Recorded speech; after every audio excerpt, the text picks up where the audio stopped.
of 2011, we here at the Crown Hotel with Robert Cornegy, district leader of Bed-Stuy 55th District. 56th District. You have a program, did you implement or setting up to? Can you please tell our audience about it? Well, what I'm doing is pushing forth for legislation to reclassify alcohol pops. And we had a big rally up here and seminar where we had maybe 150 people who came from all stakeholders within the community. We had the state legislators here. We had Senator Velma Montgomery, who's my senator. We also had Assemblywoman Annette Robinson, who's also co-sponsoring this legislation. And alcohol pops are those what people know as the fruity with alcohol in them, alcohol pops. They're the Mike's Hard Lemonade, Four Loko, Juice, Tilt. And what we're asking to do is have those removed from the bodegas. By reclassifying them, they'll be removed from bodegas and corner stores and put in liquor stores where they should be. Do you have an idea of the alcohol contents in these drinks? Anywhere between 12% and 18% alcohol.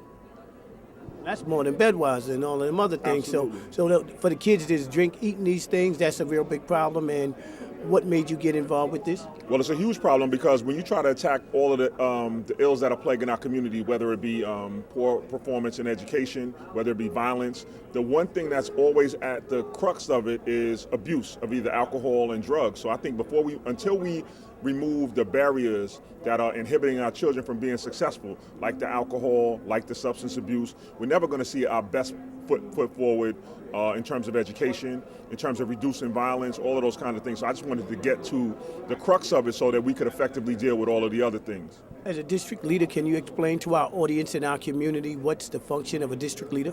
The function of a district leader is, well, it has many functions, but one of the most important functions that I'd like to point out to the audience is that we're the individuals, the elected officials that are on the ground, that are taking the message of the people, whatever it may be, directly to our state and city legislators. So I really go in the highways and the byways, I'm in the housing complexes, I'm in the churches, really getting the voice of the community and getting a real pulse for what the needs are. Not on a statistical level, but on a real personal and intimate level, what people are really asking for, and then taking it back to the legislators. So it's an important role, I think.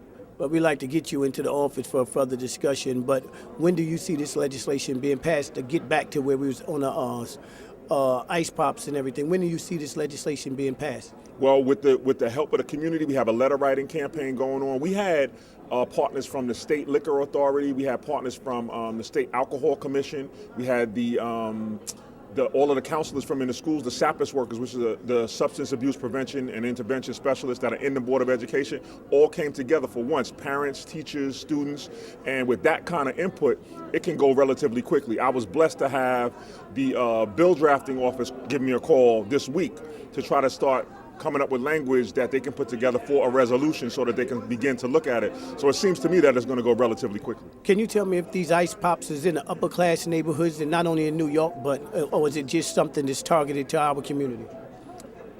There's a bigger emphasis on communities of color because there's not as much oversight. It's harder in less urban communities to have some of these things, but actually it's across the state. It's a problem, and that's one of the things that I was able to point out. And I had the seminar in Albany because what I wanted to show was that this is one of those issues that affect upstate and downstate, lower class, middle class, upper class. Those alcohol pops are really becoming a scourge. Not only the marketing is different.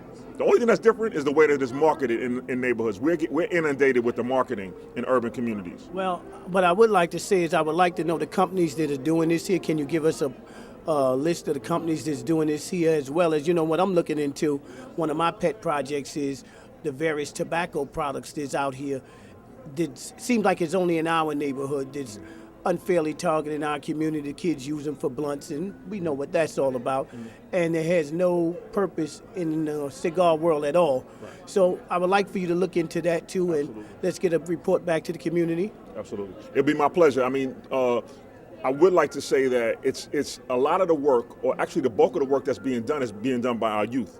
I've been supervising and overseeing the work and helping them gather data and making sure that it's empirical, but they've done the bulk of the work, which is really amazing because when you get youth to get involved in what their own situation is, it's unstoppable. They say youth is wasted on the young, but I've worked with a group of young people that are phenomenal, and they're an example that that's not actually the case. So I wouldn't be able to do anything I do if it wasn't for the strong youth groups and the youth support that I have.